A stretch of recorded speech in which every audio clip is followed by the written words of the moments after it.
You are listening to Leading the Factory Forward with your host, Lynn Friest. We share interviews with manufacturing experts and strategies for embracing the digital future, recruiting a new workforce, finding new business. Lynn is an advanced manufacturing strategist and leadership consultant who is on a mission to show manufacturing leaders how to improve their current operations while preparing for a digital future. And here's your host, Lynn Friest. Hello and welcome to Part 2, What Do You Need to Know About Leading with Emotional Intelligence? In this episode, we'll be talking about the 4 competencies: emotional self-awareness, emotional balance, adaptability, and achievement orientation. In this post, I'm going to introduce these concepts and some of my thinking around these 4 competencies. And then in the next 2 posts, we'll each cover 4 more competencies to complete our list of 12. My goal is to create awareness in these skills and behaviors, and to enable you to take a few first steps. You can further develop and move even faster by taking some more formal training. But of course, mastery will take a lifetime for any of us. So a quick review of emotional intelligence. Sounds like a very daunting word, but in the end, as we look through these skills, it's really common sense. It simply hasn't been common practice in our world and in our work. Daniel Goleman's definition is, emotional intelligence is a different way of being smart. It's a key to high performance at all levels, particularly for outstanding leadership. It's not your IQ, it's how you manage yourself and your relationships. As I shared in the last episode, certainly in manufacturing, technical skills are always going to be important. But at a certain point, it's actually how well you work with people or employees that's really going to make the difference for your leadership. Again, those 4 broad domains of emotional intelligence are self-awareness, understanding your own emotions and how they affect you; self-management, the ability to moderate or manage your emotions; social awareness, being able to sense others' emotions; and finally, and maybe most importantly, relationship management. How do we work with others to create positive outcomes for everyone? So, jumping right into this first one of emotional self-awareness, why is it important? It's about how you feel emotionally.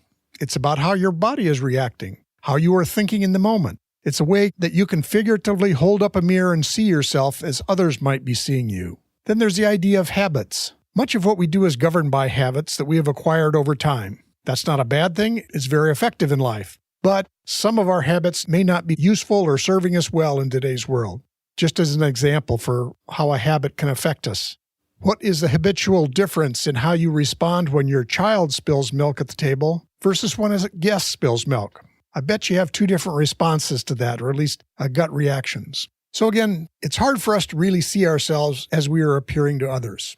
How we are habitually showing up today may not be as useful or helpful for us or the people we're working with. What are some of the pain points if we lack this skill? Emotions can often derail us if we're not aware of them in ourselves and others. We cannot truly improve our effectiveness if we can't reflect on how or what we do every day. Your mood or your reaction can set the tone for your whole group. So for this self-awareness, how can we start to build this skill? Here are a few questions for you to consider. Think about a time that you were upset. How long did that feeling affect you? How long did it stick with you? When you experienced a recent upset, what did you physically feel? Where in your body did you feel it? Were your shoulders tight? Was your stomach clenched? Where did you actually feel the upset? As you look ahead, is there a conversation or event that has made you upset in the past? Can you reflect on how or why that happened and possibly consider doing something different?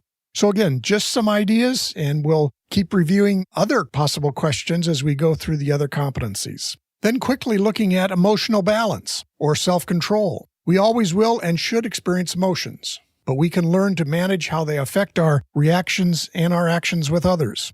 We will still feel emotional reactions, but growing this skill, we may be able to recover more quickly and more often choose how to react to it and not just react in the moment. Why is it important? Our ability to stay calm and choose our reactions to events and people will help us be much more effective in our life and in our work. What's the pain points that we may experience if we don't have this? If we have shared negative reactions in the past with others, the tendency will be that we and they will repeat those same behaviors over and over again. We can quickly end up in a negative spiral in our life and work with others that will not lead to short or even long-term success. Instead, it will lead to failure. So how can we start to build this skill? A couple of questions to consider on this competency. Remember a time when you chose not to react negatively to an upsetting experience. What happened? Why did you do it? How did you do it?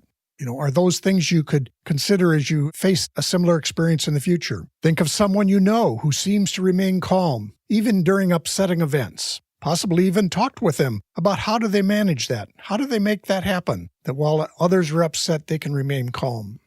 When you've had an upsetting experience, literally try to name it and maybe where you felt it in your body. I didn't like what that person said, and it made my stomach knot up would be an example of that. So again, just consider these as you go along. Our next competency is adaptability. How well can we adjust and respond to change? A quote from a person is, "The art of life is a constant readjustment to our surroundings." A more humorous description is that change is something that is done to us, and development is something that was done by us. So why is it important? Life is always fast and busy. Change is happening more quickly and can be more disruptive today, and there's just less gradual change going on and tending to be more rapid change. What are the pain points we experience if we can't be adaptable? If we live in stress and fear of change, we can be stuck. Or more importantly, we can end up with very ineffective responses to that change and what's going on in the world around us. Viktor Frankl once said, "Everything can be taken from a man but one thing, the last of human freedoms. To choose one attitude in any given set of circumstances, to choose one's own way." So how do we start to build this skill of adaptability? Can you adopt a growth mindset? The mindset, I can do this. I can learn how to do this or live with this. Or do you have a fixed mindset that things are already set in place, I can never learn this? Try adopting a growth mindset. As you begin to face a change, can you adopt a curious mindset? Have that idea, let me find out more about this. What does it mean? How does it work? Let me just be curious rather than having a negative reaction to this possible change. And then even when you feel this is a negative change, can you consider the question, well, what might this make possible? Are there things here that I could grow from, learn from, and do differently in the future? Again, several questions you can explore as you think about what might be possible. Our final competency is achievement orientation. Wanting to meet challenging goals, wanting to make a difference in the world, wanting to work with others to create a better future for us all, wanting to win. Why is it important to us? To thrive, we need to be both improving ourselves, improving our teams, and improving our organizations. Without compelling goals or targets, things will tend to stay the same, and eventually, they won't be effective in the future. What are some of the pain points if we lack this skill of achievement? If we're not creating the future or achieving goals, then we can become victims to the world that's happening around us. Or we may find ourselves repeating past actions and habits that have not been effective even in the past and won't be effective in the future. So what are some ideas on how we can start building this skill of achievement?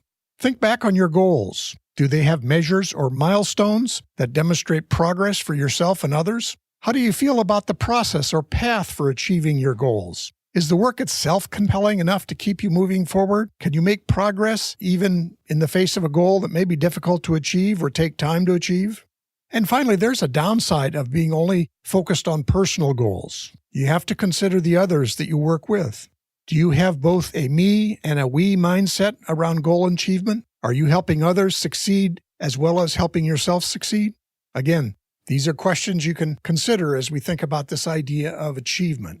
So to wrap up today's episode, the questions I have posed to you and other resources will be available in the show notes. Pick out a couple of those questions that have been proposed above and make notes during this week on what you might have noticed or seen about how you feel or how you reacted to these events.